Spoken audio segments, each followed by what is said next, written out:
this interview, guys, is something I think you're going to be hyper-focused on. I think even if you're not part of the Philadelphia, Roxborough, Manayunk community, you will be enthralled by this conversation. But if you are a member of that community, you are going to be overjoyed to hear a finally long-form sit-down interview with SHAMCOW.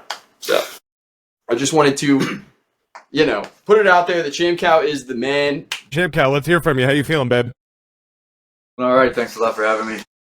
Dude, no one else I'd rather have. And for those of you who are audio form, we're in true SHAMCOW attire over here. We got the bandana on, so we're still concealing identity. And I also love that T-shirt. Brandon kind of showed off that T-shirt last week on our stream, but I'm pretty jazzed on it. It's a pretty nice one right there. Yeah, we'll get one on deck, big time. Yeah, so, This is what I wear out in the field, by the way.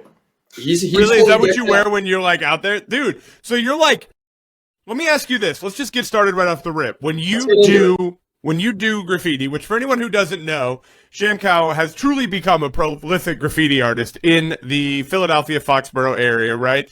Just looking here. Foxborough. I can't say shit right. Imagine a rock. With the actually R. named after a big rock. That's how old it is. No Dude, cap.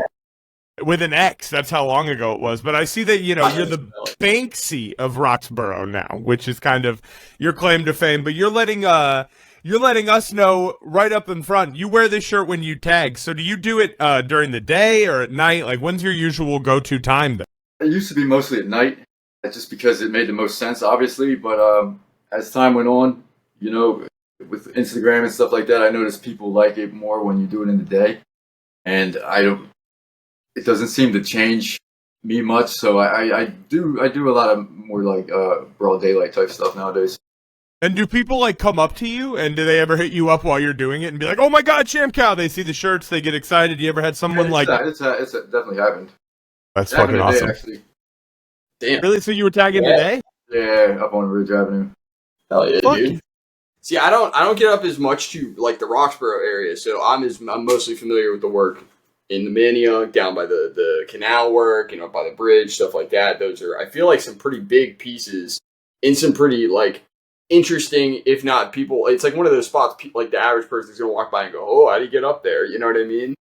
Whereas, as of recently, I feel like I've seen more of this, like, guerrilla, some trash on today I saw a mattress in Pretzel Park, and I saw a couple other things like that. Has there been like a I don't know, a deliberate kind of like push to kind of like move towards this more like tagging a cone or tagging this as opposed to attacking like those big spots? Yeah, sort of. Basically, when all this happened, obviously there's a lot more attention on me now. Big time. I'm not exactly, so I have measures in place to protect myself, and I took those a while back. At the moment, I'm fairly protected, but I'm not as protected as I wanted to be. And I know I've made some mistakes as far as, because I never expected it to be quite this big. So more people, sort of know than I'm comfortable with. Fortunately, these people aren't going to probably have a whole lot to say on the matter. They don't care, nor will they probably be questioned. But I just want to watch my exposure, and I want to watch. I just wanted to understand how much heat was on me. Yeah. How much people care. How much does the 5th District, the 39th District, where the interstates are, how much do they all care? And I recently did get some feedback on that, and it doesn't seem like they care that much.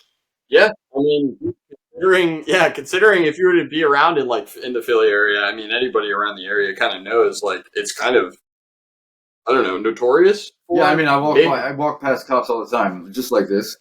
Yeah, I wave to them, and I'm not bragging or anything like that. I certainly don't want it to come across like that. No, I get what you mean. I don't want anybody to say anything, and then they be like, "Oh, okay, we're going too soft." But they got bigger things to worry about. I think they're about 800 police officers short of what they think is a full force for what's required in Philadelphia. Wow. I mean, that's also not surprising. Nobody wants to be a cop in Philly right now. I feel like SHAMCOW's the least of their worries. Well, that's the other thing too.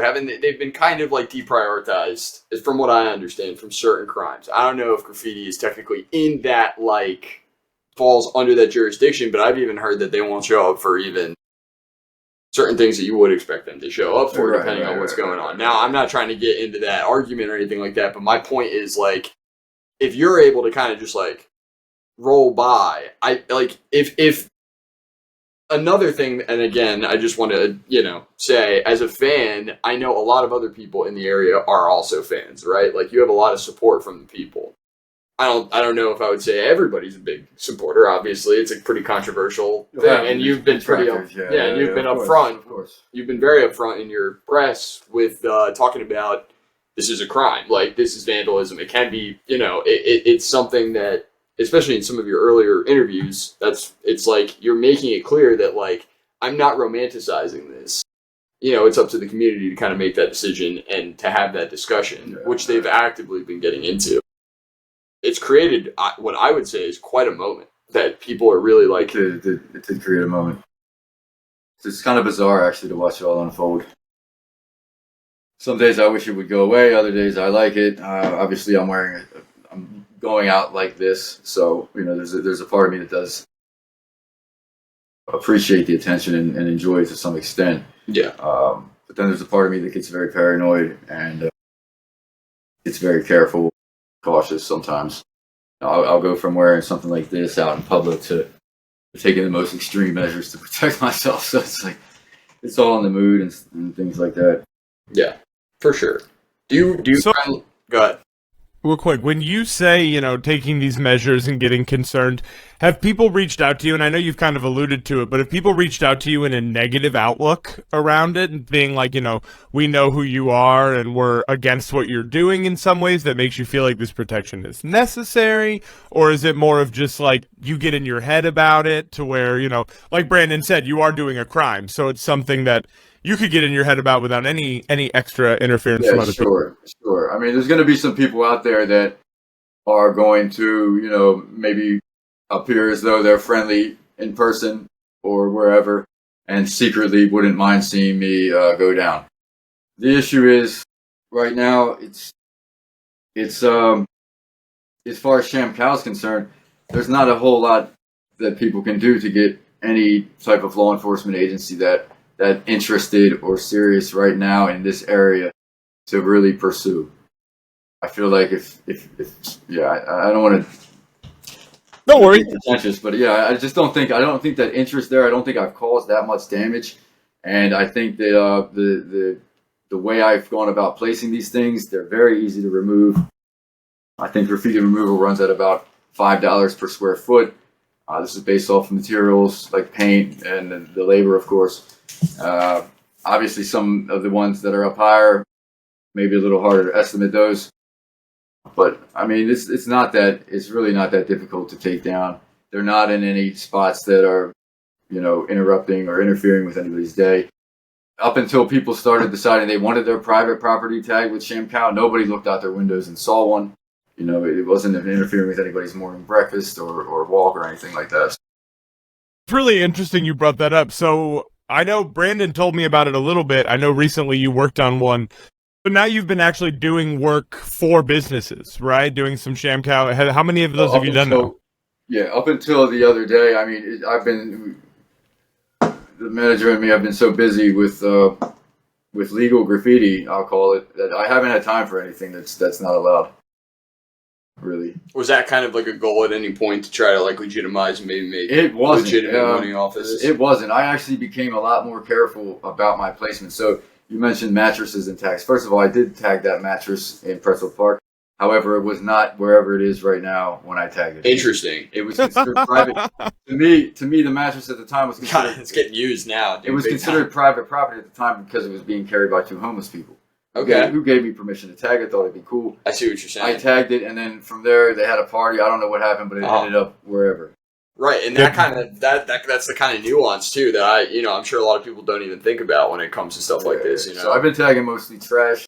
There was a gateway box that, of course, the gateway uses the cow print. There was a lot of stuff like that because I throwback, by the way. I know, gateway in a long Dude, the time. fact that you could find a gateway box in 2024 is a miracle of its own. Yeah, I would say that's pretty sick. I just coincidentally had one in my closet, literally. This is the first computer we ever had when I was a kid. Dude, fucking same. That's crazy. Hell yeah. But I moved on to like trash and stuff because I realized that as long as SHAMCOW keeps coming out, the public is going to have this sort of the same response, unless something really grand or really nice comes out that's really either controversial or in a tough to reach spot, or very big or elaborate, etc. The response from the public is going to be essentially the same, whether it's, you know, and I'd just rather go with trash at that point. And now I've got, so I did give a list of standards that I adhere to on the CBS interview, and that is pretty much the legitimate truth about how I operate. However, there are some exceptions, like outhouses, of course, can be considered and are at times mostly private property. Work vans are private property most of the time, but they still seem open game. So these things are like gray areas where we're still allowed technically by the traditional graffiti code of conduct, but aren't technically public property. They're private property. I won't tag a van without getting the owner's permission, and I won't hit any outhouses that are on, like, for example, a playground or anything like that. But now that I have these people that are online debating, and there's actually people on there, I saw the one guy's like, nope, that's not SHAMCOW style. He wouldn't tag private property without permission. So now that I've got people really believing what I say and going to bat for me and speaking That's fucking awesome. in that way, that it's like, wow, I can't let them down.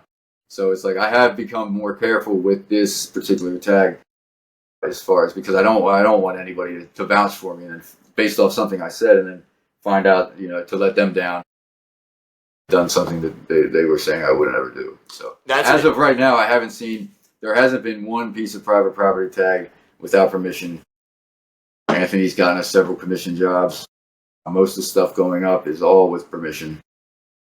All of it, actually. I mean, the trash cans. There's different pieces. Yeah, I've been seeing in the Facebook group people are putting up for those and getting in contact through the legitimate ways. I was happy being the first like graffiti writer or artist being recognized by just a pattern alone, but like to see, I've never seen anything like it where people are like literally wanting a graffiti tag on like their home stuff. I don't know. So let me ask you, since you're kind of on that topic, I reached out to somebody who is, you know, genuinely like around their, you know, they own property in Roxborough. They're like a family, and there's somebody that I guess, you know, you would expect maybe to see in the Facebook group with like a negative opinion towards the situation, but they're on the younger side. So I think there really is something of like a generational divide, right? Like between how people are perceiving this. That being said, there are some older people who love a SHAMCOW. There are some younger people who probably don't like a SHAMCOW.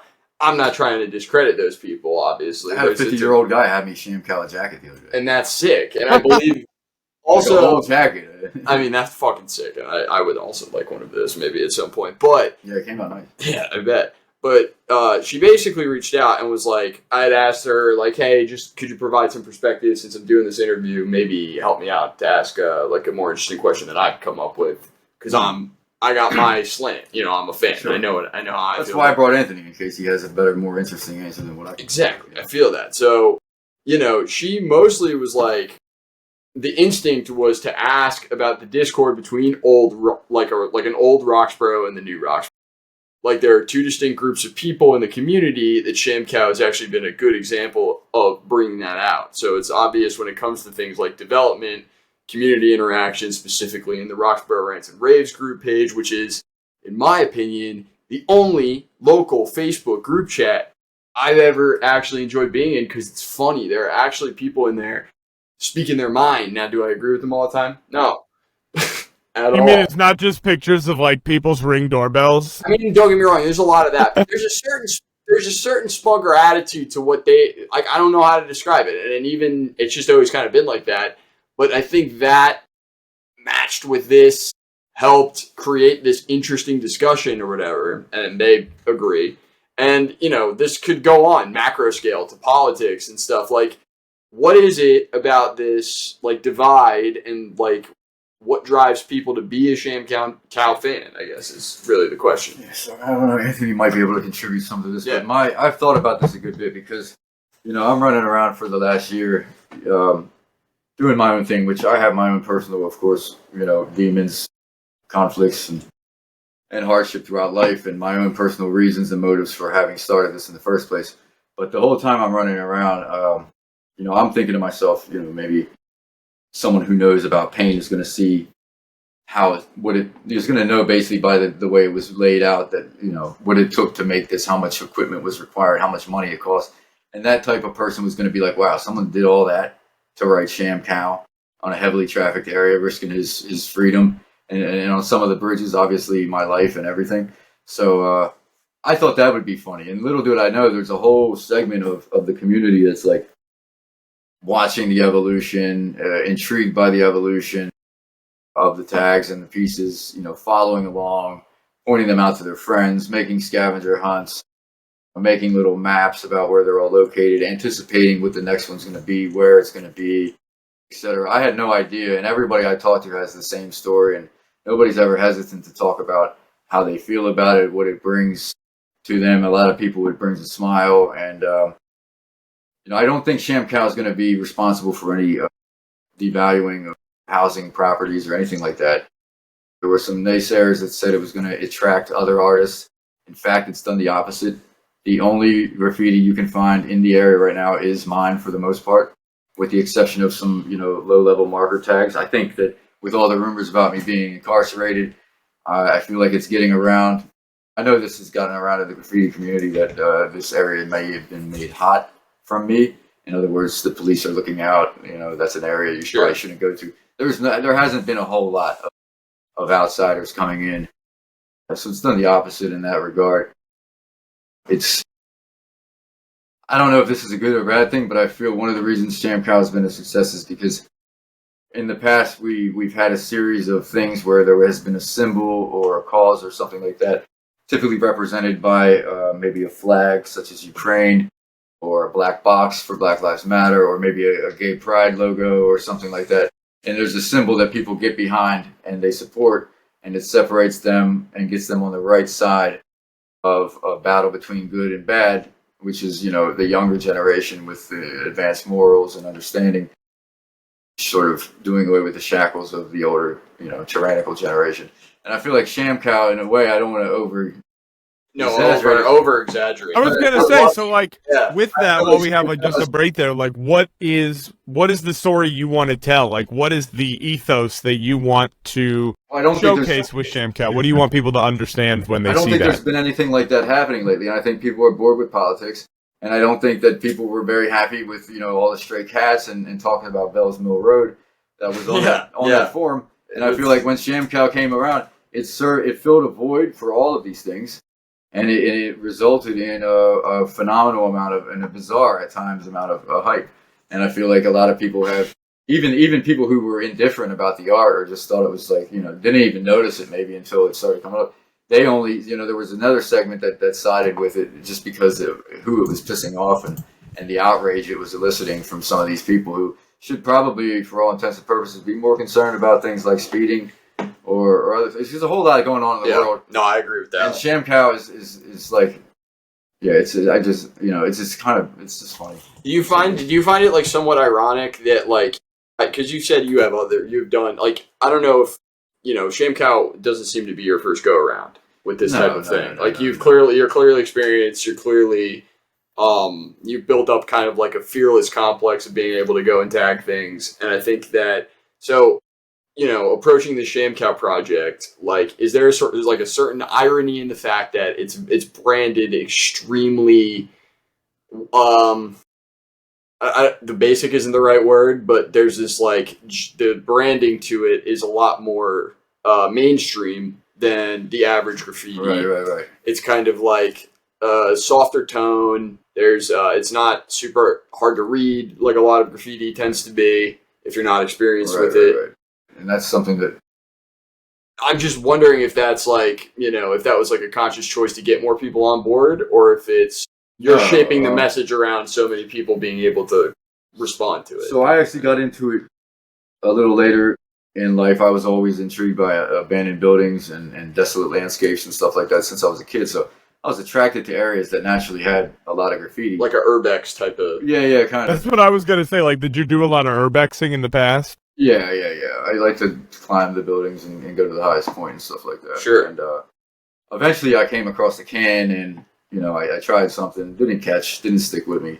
I was at Graffiti Pier and ran into my first graffiti artists that I ever met, because I always used to wonder who they were. And I asked my mom when I was a kid, and she just gave me some vague answer, like who's RONY, and and all these other weird names that don't even make sense. Yeah.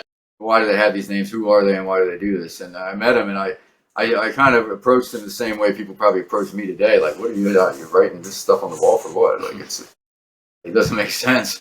And he told me about, he gave me the rundown and showed me that they're actually using different cans than what you find at Home Depot, and how they're more like tools at a certain point where you can do a lot more, intricate work and better work with these different caps, different cans, etc.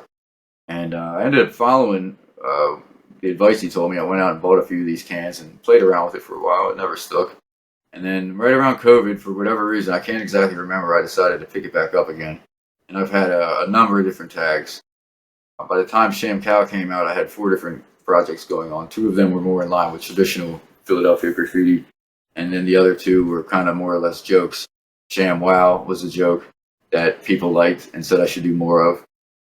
Which I agreed. I saw the original, Yeah. the original ShamWow. And I wasn't like, and I was kind of encouraged and directed by feedback that I received. I kind of listened to a lot of it, and ShamWow was just exactly it was intended to be exactly as the original ShamWow logo. Sure. Have you ever spray painted that guy? What's his name? That crazy Foster, ShamWow we guy? were Yeah. reacting to him on the stream. He has a podcast. Vince now. Offer, yeah. Or Vince Offer, that's right. Yeah. So I never actually did. I wanted to do a mural of him and never took because Sam. But the idea was like, who are these people? Can I fit in with them? Can I get in with these people? Because I'm not like somebody who I don't think that I'm somebody who fits in well with anybody, but especially this group who I didn't know much about. And I said, can I do it with a name like ShamWow? And it's a ridiculous name, and the tag doesn't look anything like modern graffiti. And I imagine most people who saw it laughed and took it as a joke. And one day somebody scratched me or X'd me out, which is like a disrespect in graffiti. And then I do have rock climbing experience, and that's where the only claim I'll make as far as my talent or anything like that goes is I do believe I've reached some of the higher spots that possibly have never been reached. Yeah, you showed me some of your rappelling, and I'm like, you're fucking nuts. You're at it. So once I put ShamWow up there to the spot where no other writer had been, and he even went up, there had been a guy who was tagging, but he was standing on the concrete midsection of the actual pillar, and I went out beyond him and put the ShamWow. Then it's like, okay, as ridiculous as it might be, we got to respect it because this guy put his life on the line. Yeah, that's crazy. And then they started popping up all over the place.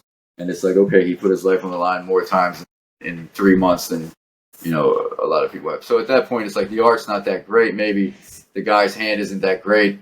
But, I mean, he's putting his work in, so that earns some respect. Location's a huge part of graffiti respect, too, then. Like, where you're able to place and how much... Everybody has different goals. Everybody has different goals in graffiti. Some people are going for the bold spots. Some people are trying to make as nice-looking spots on the bold spots. Some people are going for the areas no one's got to. Some people just want to do really nice, intricate work. And I knew that simplicity was going to be, of course, something that appealed to the broader public. But SHAMCOW just was funny, and the colors I thought were really popped and had a great contrast.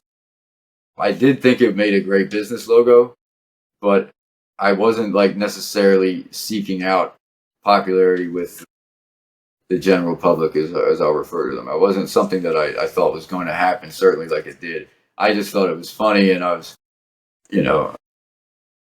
as you can imagine, drugs and alcohol can play a role in some of these things. I mean, your confidence level goes up, right? Whether you want to admit it or not.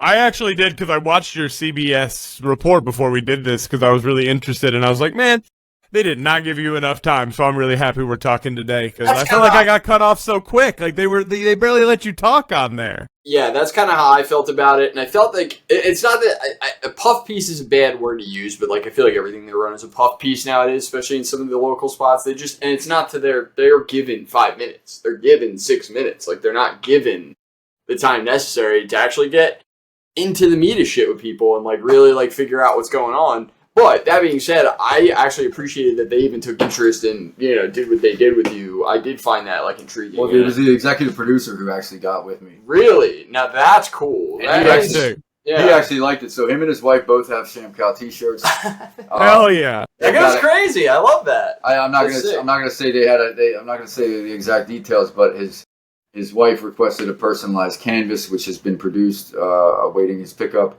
Wow. And they were really good to me. The actual reporter, I took him to a spot. I called it a SHAMCOW hideout. It was under a bridge. He seemed like a pretty cool dude. They were all really good. Ultimately, I almost missed that interview. I had slept in. Like I had plans to be up at super early. I went to sleep by a mistake. It was an accident. Respect. You made it. I wasn't supposed to go to sleep that night, but I ended up falling asleep and I woke up in the nick of time. Went down there and still managed to.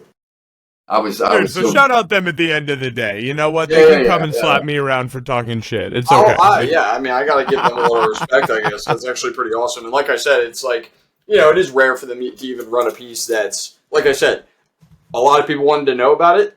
The news actually covered it. Like, whoa, and they stayed in touch with me. Like when the rumors about me being incarcerated came out, they messaged me privately and said, "Hey, are you okay?" They hit you with the "you good, buddy"? Yeah, dude, that's sick. All right. Should we be running an article that says you're in jail right now? Question mark. Real quick, guys. What's good with that? And then, of course, following, it all came from this guy Steve who bikes in the Wissahickon, and he took interest in it and what it was doing to the community, of course. So he did the first interview, and following that, the Inquirer reached out the same day. Also the same day, a brewery reached out who's now going to produce the SHAMCOW IPA, which was the original goal that I had set. Yeah, that's fucking sick. I'm hoping for are you going to do the pattern on the can? Yeah, well, we're still in the works of designing, talking about that stuff. More, nice. Yeah. What's going to come from that, more developments are going to come from that on Friday. We're going to meet with them, but Philly Voice, we just did an interview with Philly Voice last Friday. Obviously a podcast with you guys, a few other smaller ones, but these are it's been some decent coverage.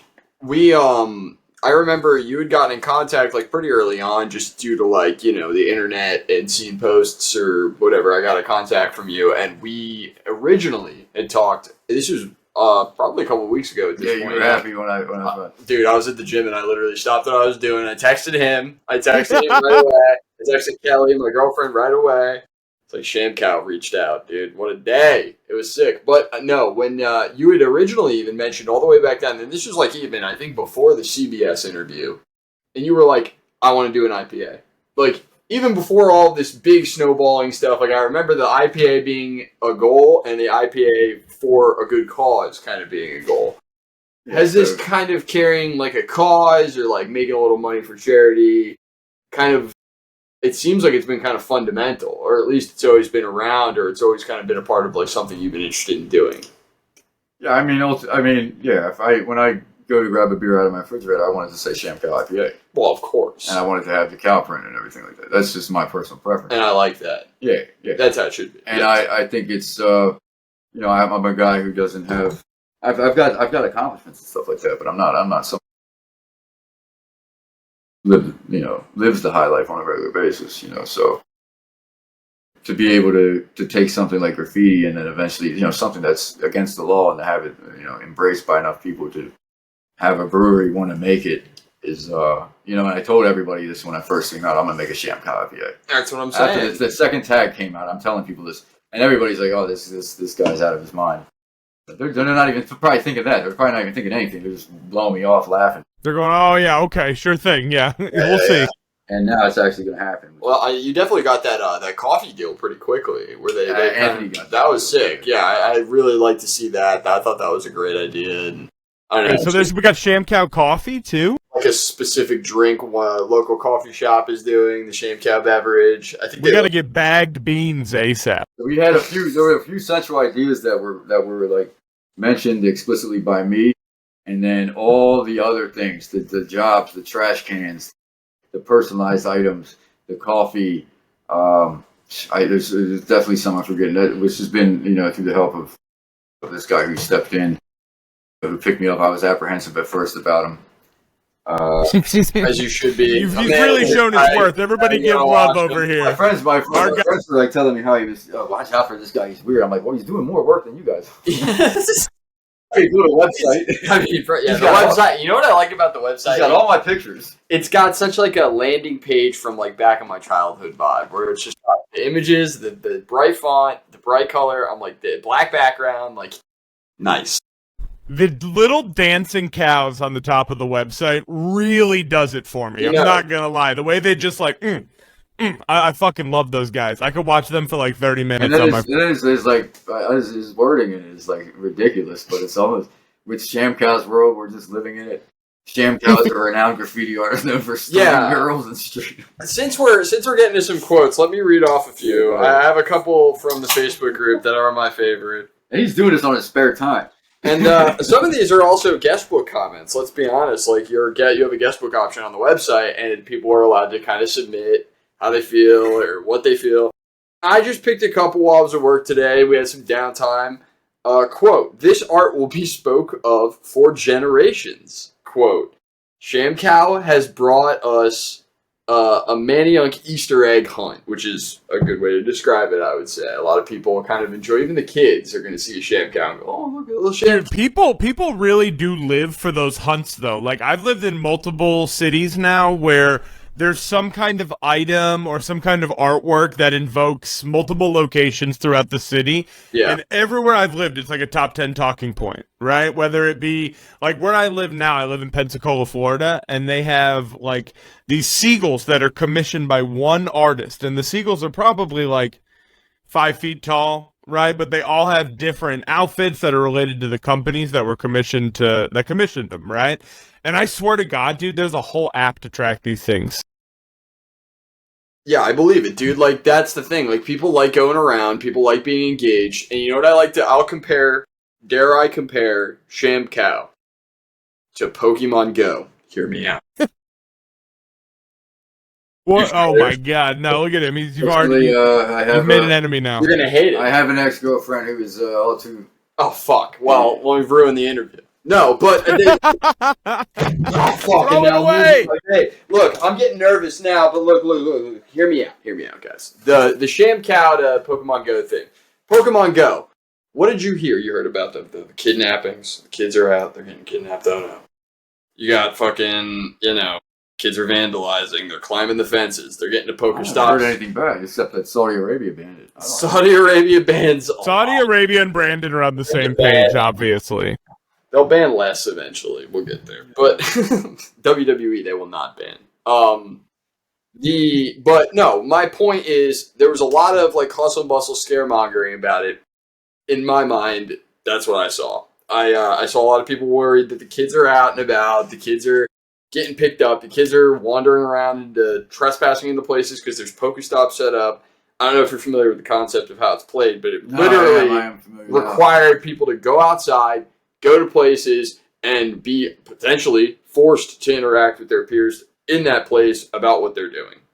And it might have been the last time there was such a big event like that had people going out, looking for stuff, doing stuff together, and whatever, even despite all the fear-mongering, all the crap that people like to talk about. There are some bad Pokestops in Kensington. And there are bad Pokestops. Like, that game originally took a database from a previous game that was even less given a shit about, and there were Pokestops that weren't updated for years in abandoned properties. That's why at the first couple of weeks of the game, they had to remove a shit ton of them. And there were so many of those, like trespassing, that, like people were worried about it. But it wasn't that good. People went outside. People interacted with people. I still have phone numbers of people that I met at Pokestops from back in 2017.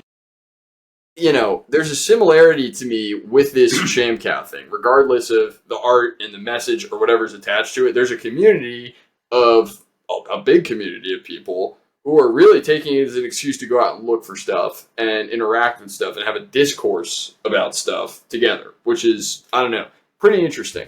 And SHAMCOW to the polls, right? Didn't they say Pokemon go to the polls or something like that? Wasn't that Hillary Clinton? Didn't she say Pokemon go to the polls? Yeah, they did. How do you feel about do you have politicians have any strong stances about graffiti in Philly, or do people just not give a shit? Graffiti is considered a blight to the community. But it's like a weed. it's like a weed that needs trimmed every now and again. And it's like if they say like graffiti costs the city this much money to remove every year, and it's like people are like outraged about it. Oh, well, that's a lot of money. Well, why does it cost that? But what's being done about it? What's being done to prevent it? And it seems that, in my opinion, what's being done to prevent it in a lot of cases is that they're taking off-white beiges and mustard yellows and painting rectangles over top of the graffiti. It begs people who paint to come paint it because it's ugly. Yeah. It looks like a pair of 1800s hand-me-down pants. It's like the patchwork wall, we got some beige over here, some mustard over there. The reason you see so many like dark red or maroon walls and brown walls is because these are colors that are considered graffiti deterrents or anti-graffiti, because it's less likely that we're going to find these walls attractive when they're brown or maroon. So what happens is we end up painting the city ugly because we want to deter, guys from me wearing SHAMCOW, or, well, not necessarily even me, but the other guys that are doing it. And it's just not a really good thing. So if there's other ways to go about doing it. And the reason it costs so much money is just because you're doing the same thing over and over again. And that's my opinion. Right now, Mayor Parker, she has a campaign, paint the town beige. It's not a bad beige. It's better than some of the others I've seen, but it's a decent beige. You're able to put art on it. I mean, as a whole, when it comes to beige, right? That's a pretty easy color to paint over. Yeah. I mean, ultimately, in the future, there's going to be mirrors or something like that. The chemicals they can spray on it is going to be and of course, people will find ways around that too. But there will be a lot more things done in the future that will definitely beautify the city, make it less likely that graffiti is going to happen. Because I'm attracted to the ugliest places. So one thing I do is I will tag trash. I will tag things that should have attention. In my opinion, and I'm not even joking about this, a lot of the SHAMCOWs that exist on the interstates are on bends or off ramps, and I've noticed that where it's right on the bend of like that safety section of the concrete. And a lot of times that's been done over very brown, drab looking concrete partitions that have mold and whatever on them, and if in my opinion, I've made the road safer. They're more easily seen at nighttime with the headlights. Well, I'm not gonna lie, the red on blue is definitely more visible.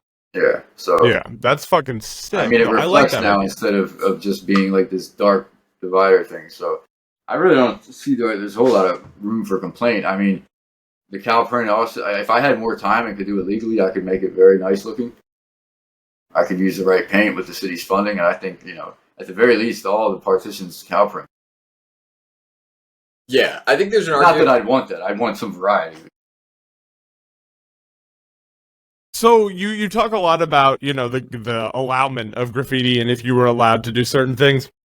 Multiple places that I've lived, there's sections set up, by the city or by local government that allows, maybe strips of area that are kind of designated for graffiti, right? How do we feel about that as a whole? Are we pro that? Are we anti that in the graffiti community? Because I've only seen it from the outside perspective, which is like, cool, this is a small area where you can legally graffiti, but after a while, I mean, it's going to be taken up, right? I mean, these areas are for people, and you can go there and you can take your time. And you can't expect whatever you put up to be there long, because the rules don't apply there. It's open canvas. Yep. And it doesn't matter how good your stuff is. Someone's going to come along and go over it. It's crazy to see how thick those walls get. Yeah, they get very thick. Yeah. It's like you can almost date them. Almost like a tree, like a layer, like a crust layer of the earth, like the circles of a tree. There's a guy who takes those layers and turns. That's all.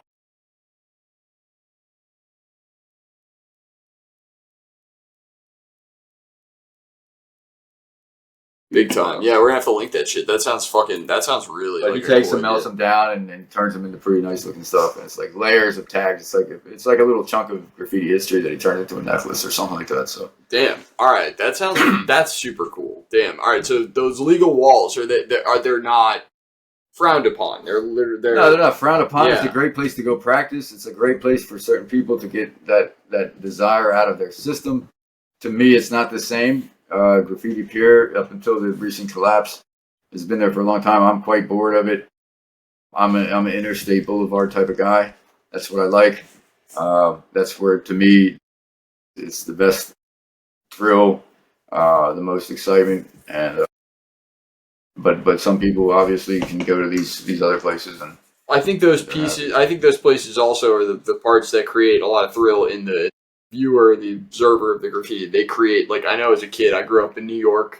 My dad grew up as an artist, a graffiti artist. He had spent the vast majority of his young years doing this, tagging trains, tagging all sorts of stuff. And, like, a part of it, especially as a young kid, driving around in the late 90s or whatever, in the car in the back, and you're on, like you said, the BQE, you're on some sort of, like, elevated position in the city, and you can see all of this artwork on the, you're creating these stories of how people got up there, you know what I mean? And that, you're flexing that imagination muscle as a kid. You're seeing that shit, and, you're just very thoughtful of, like, how people got up there and shit, and, like, that kind of, like, childlike wonder still gets captured when an adult will see that sometimes. They go, how the fuck? Yeah, that's one thing people, even the whatever you want to call them, haters or detractors or whatever, the one thing they keep saying is, damn, that guy's got some balls. Right, right. So when you go, that's kind of something I've wanted to circle back to, so I'm really happy we got here. But when you go to these locations and you go really high up, you kind of said earlier that's something that you've always loved doing, right? Going to the top of the highest places, like of the highest locations. So yeah, I mean, at first, yeah, it's gotten quite kind of boring, but I do like it being under those, like the twin bridges in East Falls. They're my favorite. I do like being up there by myself, knowing that no one can hear you. You're kind of in a situation where you have to get out of it yourself. You can't really call for anybody for help. You've got no cell service. There is a part of me that does like those situations to an extent. I do like. Sounds like my biggest fear of all time. So I commend you so much. You are just so casually explaining like my nightmare right now. Yeah, no, I'm with you on that. And that's the other thing. Like, I follow a couple guys on YouTube. There's this guy Shy who does train hopping and high climbing and stuff like that, mostly in Europe and stuff. And there's a couple other guys. Dying Llama on YouTube does it. High climbs, like super, super crazy stuff. And they all kind of describe like that same, like, there's an appeal to, and a peacefulness even, to kind of just being when by you're yourself. Yeah. I bring beer, a hookah. I'm up there under the bridges. Big chilling up there. Holy shit. Okay. My guy's out there just putting stones down on the hookah, like lighting them on fire and stuff. That's it. Then look down at the traffic, and then, I'll take shots where it's just my feet, like on these two little tiny beams.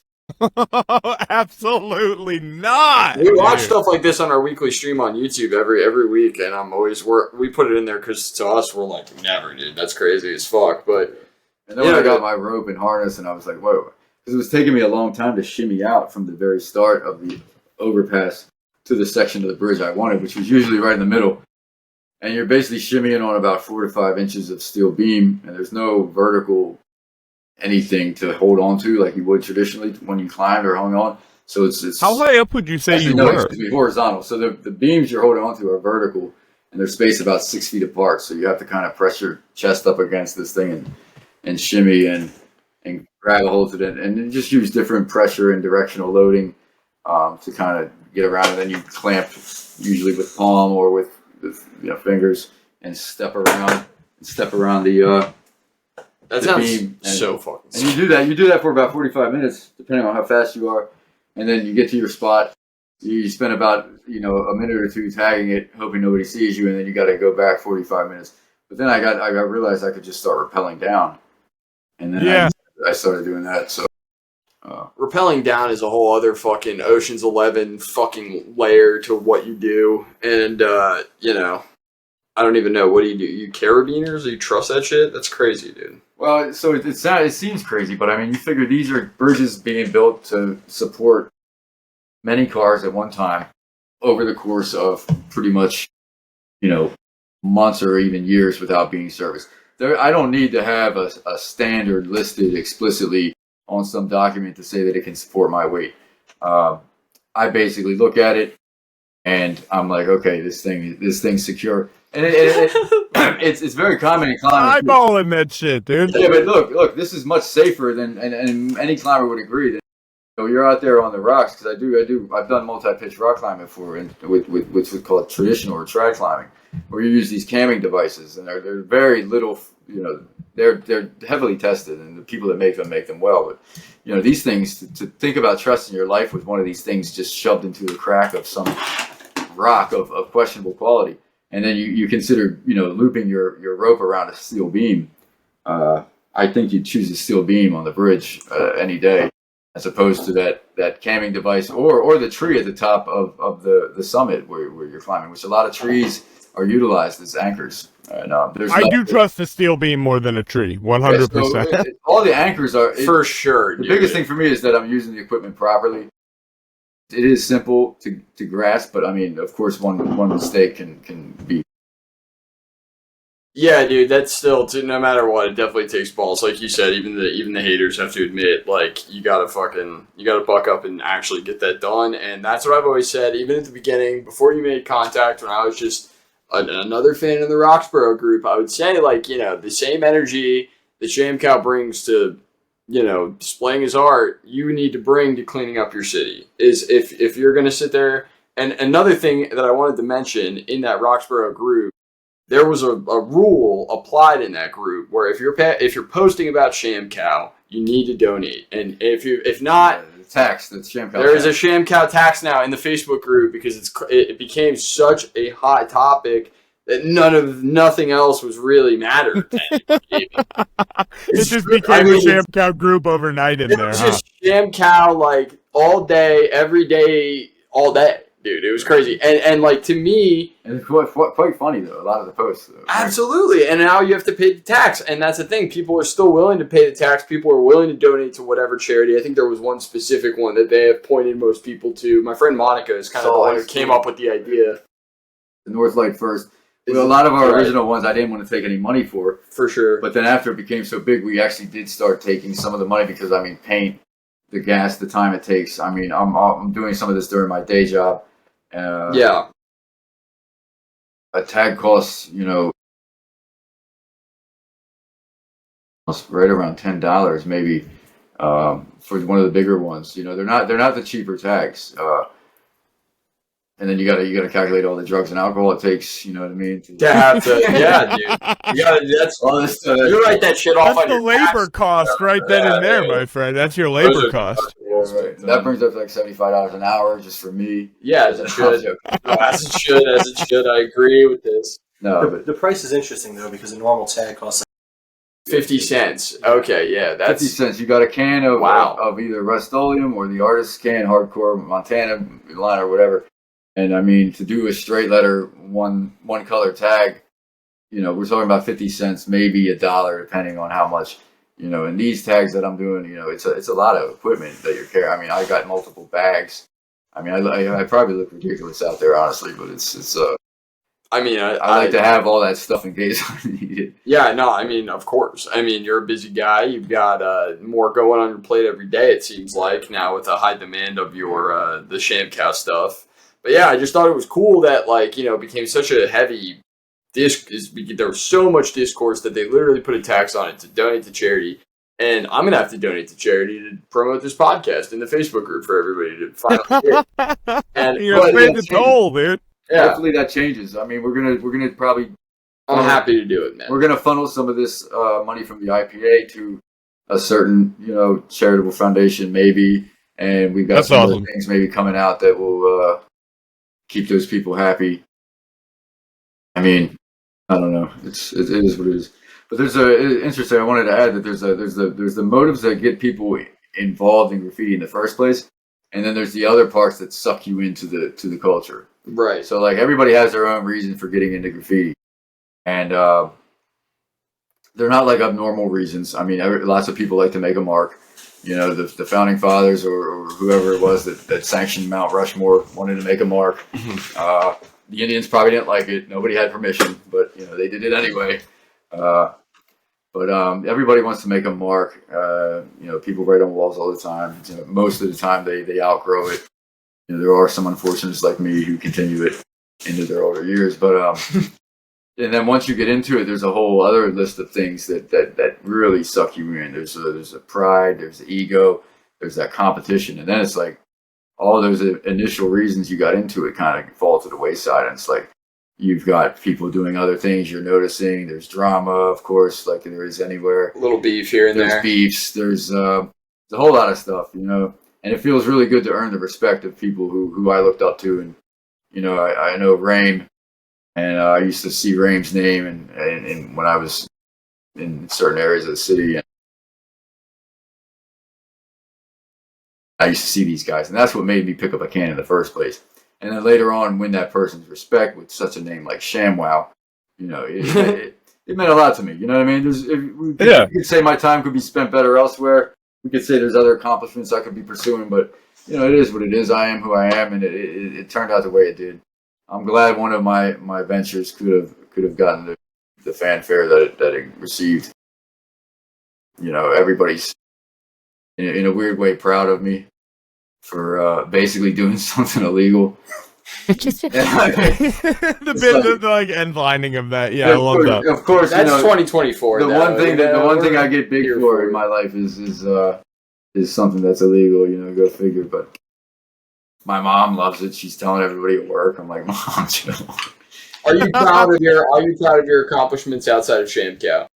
Yeah, I've got some good accomplishments that are definitely, you know, not known by many people. But yeah, I bet. It's like, you know, this is the one that, you know, and now it's like, you know, I'm in a weird way. I feel like, you know, when I go out, obviously dressed like this is going to give me some attention, but you know, it's like, now you're like fucking Spider-Man. You can feel sometimes the like, I don't know, you almost feel like a celebrity sometimes when I walk around. Eyes in the room, right? When you pull up with your shirt.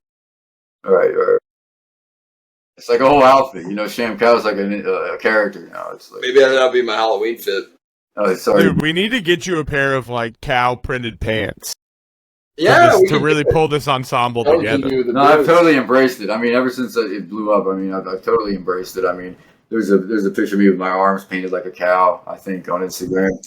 He's going full cow, dude. If I can, you know, in the future, it will be possible to graft animal skin onto your own. So maybe I'll get. Dude, get a cow arm. That'd be fucking sick. Yeah. SHAMCOW tattoo. Yeah, I'll do it. Fuck it. Dude, I'll get a SHAMCOW tattoo. I'll put it right now. Dude, I've been looking for a spot. I could SHAMCOW. I'll beat him too. My girlfriend tattooed. She'll tattoo me tonight. I'll do it. No, I'll fly into SHAMCOW tattoo. Don't tempt me. Bud. Take a flight over. But we're hoping to export them soon. Maybe on trains. Export them to different parts of the country. There are some no SHAMCOWs exist outside of the U.S. There are some ShamWows in Europe. Wow! Oh, so we're starting at like an Interpol level, international SHAMCOW network. Yeah. Hopefully, there'll be a SHAMCOW in Europe or Asia. Send him around like Flat Stanley, you know. Yeah. I'm trying to see if there's anything that we've missed here. There's a couple of. As we come up on the hour, the one thing I did want to ask you was... I mean, this guy said I showed up on something. He was holding it. Let's hit him. Oh, no. Well, that earlier, when I brought that up before we started recording, that was just the fact that I didn't know if you knew that you're on, like, the Philadelphia iceberg on Reddit now, and you're actually on, like, the 3rd or 4th level, so... Not doing too bad. He's on the iceberg you'd see like online, like a Wendigo. Yeah. What does that mean? Like I found it on Reddit, officially on there on our Philadelphia page. I don't know what that means. You'll see can you share? Would you be able to share that? Dude, let me actually get a little. While I read this. I'm trying to see. There's a couple more quotes I'd like to read. One is, quote, SHAMCOW is a beacon of joy and creativity in a time where most of living feels like pure terror. SHAMCOW is perfection in the perfect city. That's on your guest book, actually. Yeah, so a lot of people have been exaggerating. I like that one. Comparing me to Banksy and things like that is a little exaggeration, but... Well, you know, I saw a Banksy exhibit once in France. It was actually pretty cool. There are some people who have taken me and championed me to an exaggerated level just for the sake of hearing the reaction. I bet. Which it works quite well. One is another quote. I changed my mind. I love SHAMCOW. He changed his mind again. Changing the opinion. Maybe. It's possible he changed his mind again and we're just late to the party. Are you on here? Where are you at? 3rd tier? Okay, so it's really hard to see, right? Yeah, we're all like really locked in here. I'll let you know. I'll just let you know. It's up here mixed in this 3rd one. It's really hard to see. Boner forever. Yeah. Which makes sense. Another iconic tag. But I like how the top one is anything Ben Franklin. Which is super valid. I mean, there's a lot. Cool. There's a lot to cover. Well, we love it. He's made the official, that's a big, thanks for sharing that. The Philadelphia Iceberg. Also, I just wanted to ask as we come up on the hour, anything you want to bring up that we have not talked about? Yes, we've let you talk, but I want you to make sure that you've utilized your time as much as you sold, Anthony. The community. The community. The community that's formed around SHAMCOW. Yeah, I mean, it's been fucking sick, dude. Yeah, well, so we've taken the momentum from rants and raves, and we've been able to build a small team of people who are really interested, really plugged in. They want to help with merchandise. They want to help with working farmers markets. They're almost astroturfing rants and raves on our behalf and combating the hate that we see. Yeah. And it's a really completely organic movement. People who might be ranting if they weren't raving. SHAMCOW is giving them positivity. And that's part of why I've been attracted to it, because I ordinarily would be a ranter. I would be the person that's on there complaining about anything that came to mind with the most, vitriolic takes possible. Yeah. And now I'm sitting there and I'm helping him paint trash cans.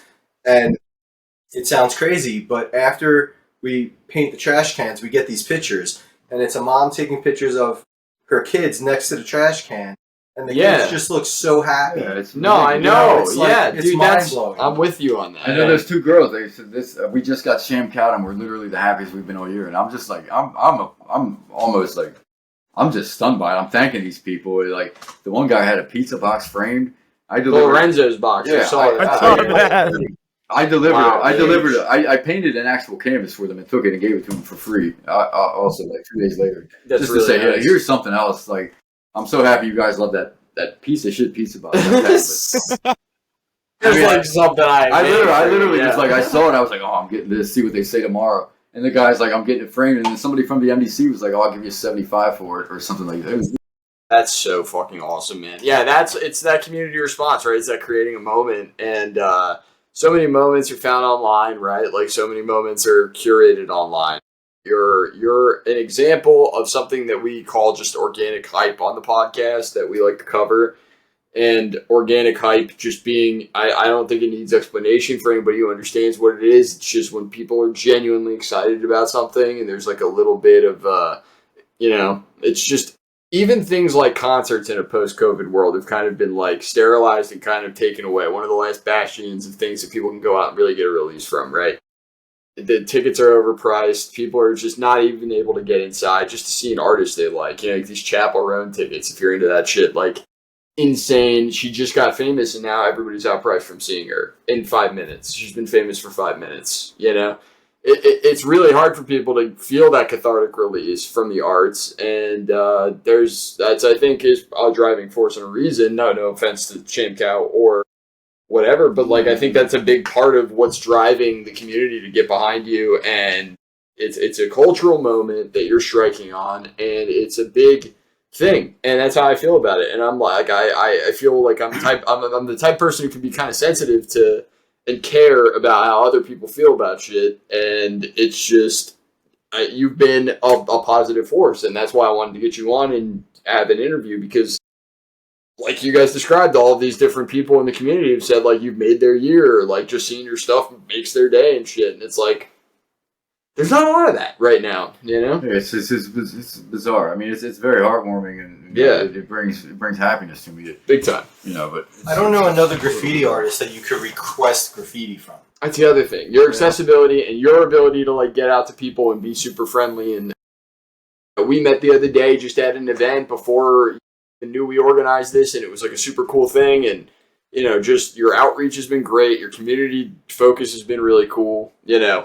It's just been really sick to watch. Yeah, and then he set up like a whole framework of things that he's been able to take a lot of the internet traffic, and it's kind of funneled through him to me that otherwise I wouldn't have got. So his organization and stuff like that is been a big help. Yeah, he has his own website. I don't know too many graffiti people that have their own website. And he set it up. Fan pages. I remember because I used to Google it every day. Now I don't so much read the I'll call it the headlines or whatever. Well, there are now, yeah. But I don't really read them so much these days. But like he gets all the traffic.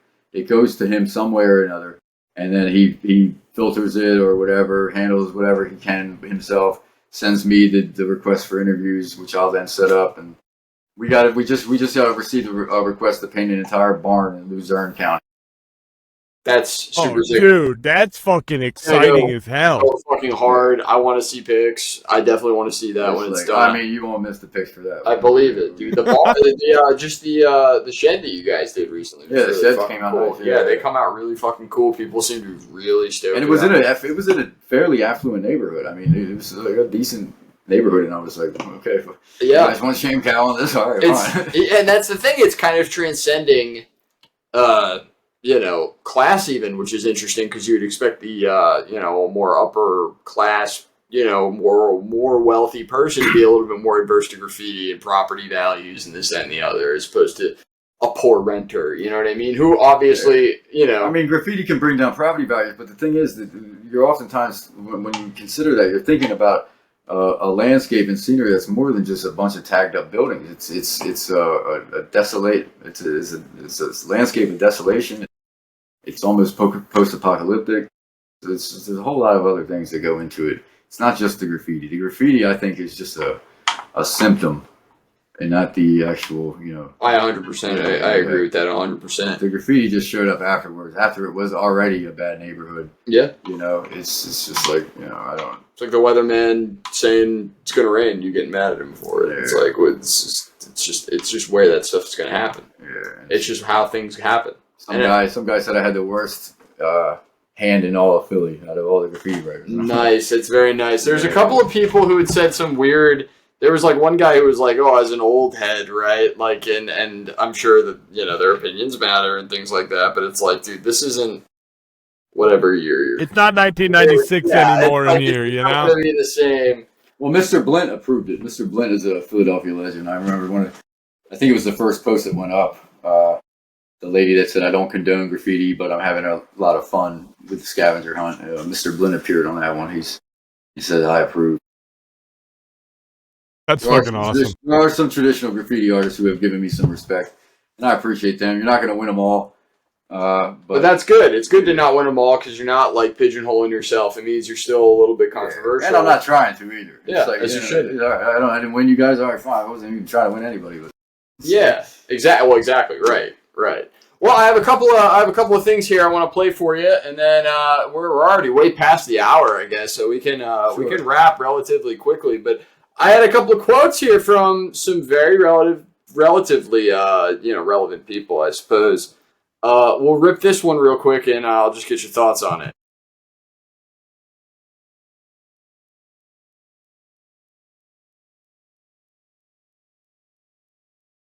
He said that last week, actually. He doesn't like graffiti, right? He's not a fan. We have this quote that I pulled before the interview.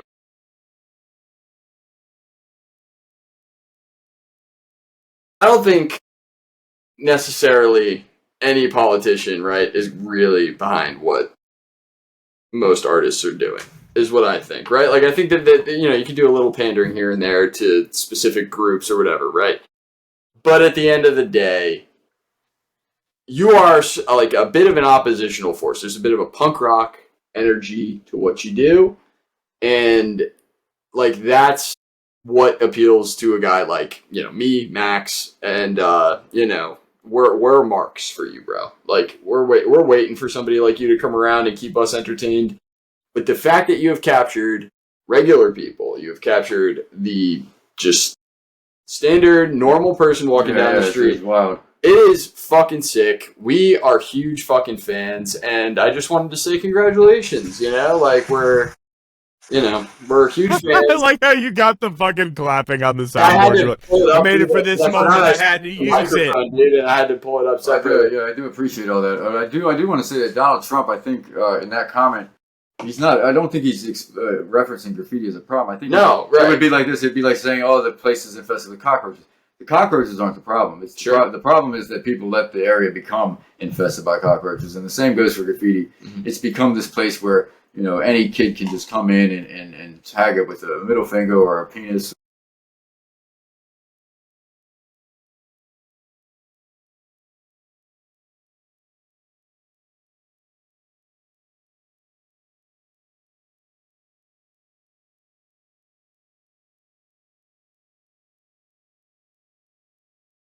Love that.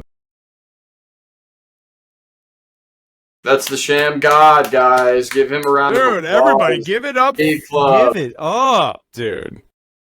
Thanks for coming on today, man. I really appreciate meeting you, even though it's virtually. I honestly you want me to, I'll read some quotes. It's hard for me to roast you. I had to full disclose that I'm a fan, but I got a couple of comments here. So yeah, I don't really have anything too negative to say around the idea of graffiti. Or yours, because you do something I can't do, which is go up high, because I just know up high. Again, you gotta respect going up high. ShamWow was a big product campaign 15 years ago with a cool salesman, a microfiber cloth product. Some lowbrow changed it to SHAMCOW, added Holstein spots, and vandalized the property of others, becoming an icon for the antisocial behavior and popular in the way Titty Peace Sign, Cool Earl, Cornbread, and Banksy have in the past. Ugly graffiti covering everything became the urban symbol of decay in the 70s. Our nostalgia for that seems to have been triggered by the return of the economic times. Now, I just want to say, he tried to insult you and straight up called you like Banksy and Cornbread at the same. Yeah, I'm really confused where the insult comes in. Not a great insult from our boy Ray here. He didn't crush that one. It was kind of nice. Banksy is like worth $50 million. That's what I'm saying. Anyone who thinks that Banksy is like a folk hero, it's absolutely exactly bullshit. No, I agree. And he's got the documentary. He's got his little propaganda out, which is good. By the way, it's a good movie. I'm not even gonna lie, but you've got a narrative here that's being spun, and then you have the truth of the matter, which is you're a huge business, and which is okay. Again, nothing wrong with that. There is stuff to be said about being able to build it into that, right? Like, it's a complicated issue. But I just thought it was funny that he compared you to all of the greats and expected you to take offense to it. That was super nice. Comparing to the ShamWow guy. I mean, so in the 90s, every salesman wanted to be like him. There was a scandal that ensued shortly after his success. Yeah. It didn't affect the absorbency of the towel. No, the towel works great. Yeah. We know the towel still works. You pulled out a ShamWow. No, I thought I had when we met for the first time. Yeah, no kidding. He's a full endorser of the product. No, I thought I had it. So yeah, it was a cool product and everything like that. But the fact that I changed it a little bit, and I wasn't even the one that changed it. ShamCow, the phrase, it's on World of Warcraft. Other people had played with it. I've seen, it's funny. I've been so deep in the Google searches on you that I've literally seen what you're referencing on Tumblr. There's a Steam profile, ShamCow, that is pretty active. It's a fun like word to try to play around and modify. And it's just, I was the one that kind of like took it and made it like a tag on graffiti. But it's like he's saying that basically I took someone else's idea and modified it. But all great visionaries stand on the shoulders of giants. Everything he uses in life is an improvement based upon something previous, and it's like he's making a moot point. It's just stupid. He's arguing on a phone that's been evolved every single year for the last 25 years. He made a whole paragraph about it, just basically saying common sense stuff, but wording it in a derogatory fashion. So I don't care about stuff like that. Really. Absolutely. Well, it's good that you've got thick skin, because a lot of people come for your throat, bro. There's another one. Oh, with ShamCow, you gotta have thick skin. I'm saying, dude, whoever thinks this is... You're my age writing ShamCow on walls at 3 a.m. That's actually you gotta be ready for it. Another quote is, whoever thinks this is okay to deface and paint all of our city is just as bad as the person that is doing their graffiti several times over. Get a life. So that's coming for your supporters. Are you talking about me or Mayor Parker? Facing the city is one way of putting that. I'm not going to argue. Gotta see her mug all over every sign in the city. I get where you're coming from. We've got quotes. I mean, don't get me wrong. The Facebook group is full of people who are a bunch of haters. But what I have noticed is the people willing to donate to charity to post about you that don't get their posts snooped right away are typically people who are supporting ShamCow. That's just a trend I've picked up on. That's, take anecdotal, take it. Yeah, and up until it got up until the demand reached a certain point, every penny, people would say, "How can we pay you?" I'd say, "Give it to Northlight." I'd walk away. Or give it to whatever high school. Give it to someone, and I'd walk away. After a while, though, it was like a lot of paint was needed. So it's a lot of fucking work. I'll take some money. After a while, it became actually you can pay my paint budget for sure. Exactly. Yeah. Exactly. Well, if somebody says they're hurting, like there's a guy wanted a guitar painted. It's been a few weeks now. He keeps saying, we're having problems. I'll get you next week. I lost my job, etc. I told him, hey, look, you want this? I'm honored. I'll come do it for free. So that's awesome, man. If someone's struggling, and once it's SHAMCOW, we'll certainly help them. Yeah, I mean, the working people have your back right now, so In a way, I feel like I should be paying them. Paint does cost money, so. No, I mean, they appreciate your work, and they don't want it to be at any, if they're going to sit there and everybody's going to appreciate it, I don't think they'd want it to be at anybody's cost at any point. I think it's just something to enjoy, and we're working towards every day having a better way of doing that where everybody can agree upon it. Most of the people, I'd say, Anthony, have been pretty generous, right? Oh, yeah. They've oftentimes paid more than what we requested, and as far as a minimum donation. And then on top of that, they might make a donation to the charitable institution. The Sol or Northlight, yeah. Yeah, and that's amazing. The donation factor, the going in on the charity, and it always kind of being a part of the plan. Like I said, with the IPA, that was always a part of it, was to donate a bit to a good cause. And, you've always seemed to kind of take that as a part of what you wanted to do. But now as it's getting bigger, you can only do more with it, which is super great. We'll play with that. We'll explore those options and avenues and see what we can do with it. If nothing else, it's a learning experience that we can take with us and do other things with in a different enterprise. Yeah, for sure. It definitely is quite telling in terms of like the psychology at play as to what appeals to a particular community and why. And that could be explored a little more, maybe. I think that it could be a historical moment, maybe. I'm saying, dude, history is just history, man. It's already happened, and like this is happening right now.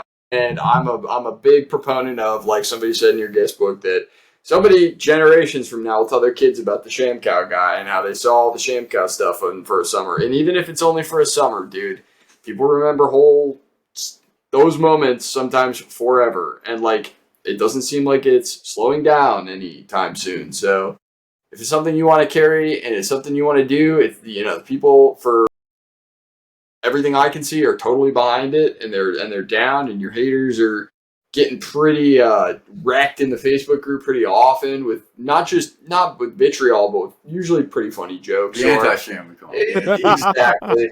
Yeah, it's never with hate too. It's always with at least a somewhat thoughtful response of what is art to you? Like, what do you care? Like, it. And again, it always comes back to me being like, you should go out and clean the city if you're so concerned. Like, you go hang from the fucking bridge and clean it. It's, if you're that worried about it. Or, voice your concerns and figure it out. Like, there's no misconception about what's going on here by any party, I don't think. And there's no reason to strawman it. There's somebody who's willing to do it and people who are willing to complain and maybe not do something about it. But they, at the same time, their voices are genuine and there's places for them to do what they got to do. But like I said, I think the people are behind what you're doing 100%, and it's a beautiful thing to see. Dude, and we're behind it too. So the one thing I do want to say is as this explodes forward, we're going to get you that shirt. Hell yeah. Hey, dude, listen, let me know where to donate next that comes in, we got you. Okay, I'll wear it all around here. People in Florida will have to learn about SHAMCOW this week. Yeah, if you guys need a merch hookup too, we got stickers coming Wednesday too. There's a bunch of good quality stickers. I'll give you some. You can please. I'm a water bottle boy, so I'll throw them on there for sure. That's the thing. Our original stickers. People are people have stickers on their thermoses and stuff like that. And they're actually, I'm going to, me or whoever is putting these stickers on certain places. People are peeling them off and putting them on their own personal stuff. Oh, they're like, oh, nice shit, rare, one of one. Because we haven't sold any. We haven't given a whole lot out. But like, everybody. How is this getting on people's personal stuff? Even CBS has one on his Yeti. That's pretty fucking serious. I don't know how he got That's awesome. That's fucking funny as hell. What else? Oh yeah.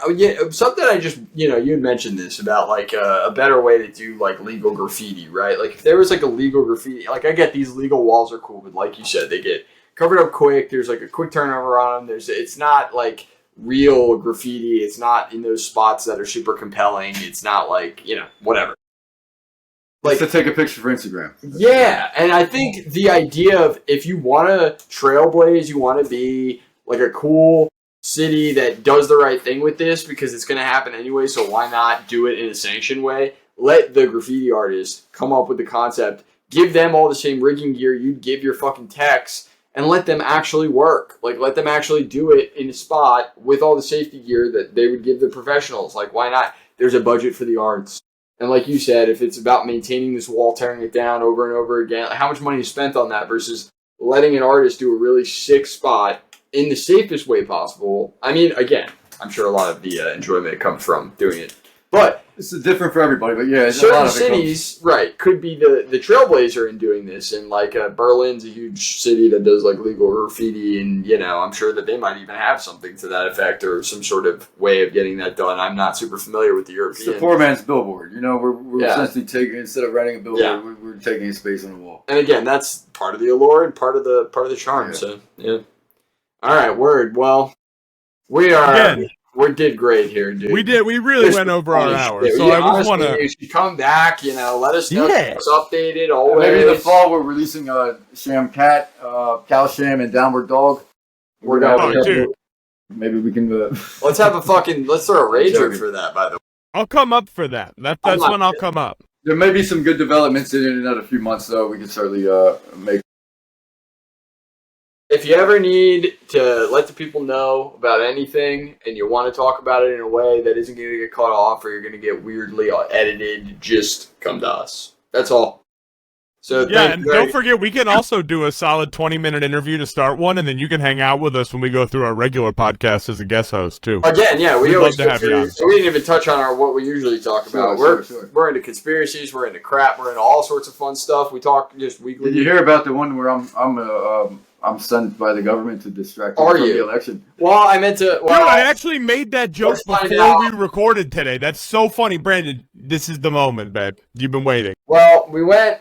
I guess I'll ask. We were doing not opposition research, but we were trying to make it. Like you said, you wanted to talk a little shit. So I'm reading everything I can to try to find any modicum of negative press on SHAMCOW. It's kind of hard to find, so I had to make my own. I saw. In the, where was it? I think it was the Inquirer. Philadelphia Inquirer, right? Yeah, it might have been the Inquirer that, what is it? I wrote it down. I don't want to misquote the Inquirer. They're going to put me in, they're going to put me in jail for misquoting. He's going to correct it. We'll find out. This is a good close right here. Well, no, it's simple. I guess I just didn't want to misquote what they said.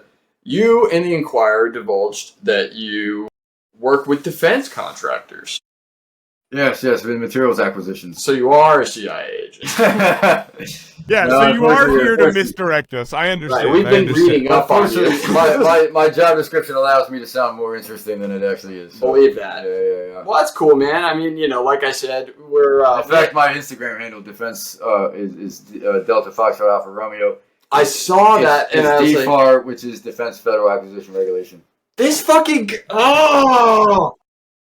Dude, you went right over your head. That's gotta drive you nuts, Brandon. Hey, it's funny. I literally tried to figure out what the fuck it was. I just didn't think to go. Post 9/11. I was like, where is he gonna figure this out? All right, so we know SHAMCOW. Sham God's a Fed, and we all know it. No, I'm just kidding. No, that's very interesting. No, you admitted it in the Inquirer, which I actually found interesting that you were willing to divulge that much, even about what you do, to them. Because so all the devices at that time registered. So we actually burned. I was living with Bin Laden. Yeah, you were in his compound. Doing interviews in caves, burning playing Counter-Strike with him and shit. I already had that on his computer. Every device that has ever logged on to the Instagram account with that IP address had been removed from the premise and buried. SD cards had been, carefully, separated, and it was a whole thing. I'm out there in the Wissahickon burning trash. Yeah, I believe it. ShamWow sketches, and you're somehow involved in the Rosicrucian order. I lit some on fire the other night. It was in a safe spot, and they actually didn't light, and the sketches, and somebody found them and posted it on Ransom Raves. They're gonna put money. There's gonna be money on that. They dude. said "School Kill Shamcow," and it was like a bunch of my poster board that was still. Like, I killed Jim. It was in a totally like safe space to burn. It was nothing but stone, but like it did not like. So Yeah. someone got that. That's well, sometimes you're just willing to give people stuff for free. I love it.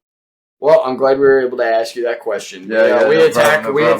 the conspiracy side of things every time, and like you brought up that you're a Fed, I brought up that you're a Fed, so now I can sleep happy. Everybody knows. Exactly. Very interesting. Very interesting. Well, SHAMCOW, you're a complicated guy. What can I say? That's what they said. You really are. I thought that was a really cringy way to end it, and it's really fucked up. And now you're ending it that way yourself. To end it that way. He's like, Shamcow has also said if anybody finds his stuff that offensive, he will offer to remove it. He's like, the other guy's like, sounds like a complicated guy. He's like, he is a complicated guy. Yeah, I rewatched that today at work to get my chops up. Watch the professionals at work. I was so pissed at first when that came out. It was 5:30 in the morning. Me and my girlfriend at the time It's too early. we're waiting for this thing to come out, and it drops, and we watch it live. And I was so pissed. I just thought I bombed it. Or Did you think that they maybe just edited too much out? Like, did you guys talk more than I imagine? cuts. More ultimately, at the end of the day, I looked at it and I was able to admit what was actually my problem with it was my performance. I didn't think I slept in. It was a rough night. Several nights, I think, days maybe, and I wasn't impressed with my own performance in that. I think you touched on a But lot then of the the Inquirer stuff. and everybody started calling me. They said I got to deal with the brewing company, and I was like, okay, well, it wasn't that. I think you touched on a lot of the themes and like left it somewhat still ambiguous, so people could still ask questions, which is the most important thing. Is to not you're doing a great job at not revealing too much, and you as well. And I think that allure and that there's still something to that, and especially in 2024 where everything's so fucking you're media trained to be so fucking forward about everything, and the youth and most even older younger millennials understand that is the opposite of what they want really at the end of the day. There are some dangers with anonymity. I bet. There are some dangers, and Anthony pointed out it might be better for me to go public. And I'm not opposed to the idea. I just want to make sure that I do it at the right time. As you should, and you should do it on your terms. And him, because it's a joint. It's people involved in just me. I believe this is a country of freedom, and you should have the freedom of privacy, big time. If you want it, and if you're working with people who respect it, then there should be no problems, And so, on your terms, obviously, but I think, you and the allure of the whole thing is a big part of why everybody finds it so appealing. So, keep up what you're doing. Keep us updated. Keep us, in the loop. Maybe we can return. Anytime. Return is all I want now. Give us a call. We'll have you. It could be as casual or as deep as you want it to be. We'll talk about whatever the fuck you want, bro. And like I said, maybe we'll kick it. Do a couple stories with you sometime and see what you think on some of our typical coverage. Sure, Come on over to our world sometime. Coming out. I don't know, maybe. Oh, a little tease. Okay, a little Really good. It's really good. Wow. I don't want to talk too much about it. Don't. That's all we need. I think We don't want tease us, and we'll wait. Yeah, I think leaving it on a nice teaser is a perfect spot to do it. And that, be on the lookout. Everybody, SHAMCOW's got a website. Any plug, anything you'd like to say, anything you'd like to plug, the floor is yours, man. Shamcow. Shamcow.com. Yeah. Shamcow.com! Shamcow.com. We've got an all-in-one. Shamcow.com. You can go there. You can request if you want something shamcowed. It's now a verb. It means to have something in cow. You can be part of the Sham fam or whatever they say. Fam is my fave. Not the anti-sham. There's an art tour walk or something like that hosted by him, maybe with an opportunity to see me in my natural habitat. So there's a lot of things going on, and you can find it all, I guess, at that website. Just connect with us. Opportunities are endless. Hit up SHAMCOW. They're open. They're open for opportunities. They're trying to stay active. You can follow me on Instagram, Delta Foxtrot Alpha Romeo. It's the School Kill Swindler is the name that comes up. You will see it. Dude, when I saw that for the first time, I was like, who the fuck could this be? I have no idea who the fuck this is. And it was in the message requests, dude. You know, the CBS message requests, the deep dark. CBS was like, we understand your actual handle is Delta Foxtrot Alpha Romeo, but can we say School Kill Swindler? We think it'd be better. I say go ahead. I love it. You're just going off the cuff. Off the cuff. Well, we've gotten a deep dive. We've gotten to know a lot about you, man. And we really appreciate you sitting and taking I feel like this time. exit's been going on for like a half hour or so. It's a good half-hour exit. It's a good roll. Hard drop. You know us. So, all right. Well, thank you guys very much for tuning in. Again, we are a podcast that does not do advertisements. We don't have ad reads. We don't break up the flow of the podcast. Eventually, we plan on doing paid episodes, paid content. But for now, everything we do is free. Please subscribe to or give us a rating on the YouTube app. Rate 5 stars. Give us a sub on YouTube. You know where our Instagram is. This is going out to all of our multiple tendrils of our podcast little idea network or whatever. So YouTube, all of the podcast apps, all of that, audio, video, we'll be doing it all. So if you're watching this, you're seeing this, subscribe on where you're at, click the links, find all the other shit. You're smart. We know you're smart. We don't have to baby you through it. So thank you very much. We do that every other week. Yeah, so we'll just leave it there. Thanks, y'all. Deuces.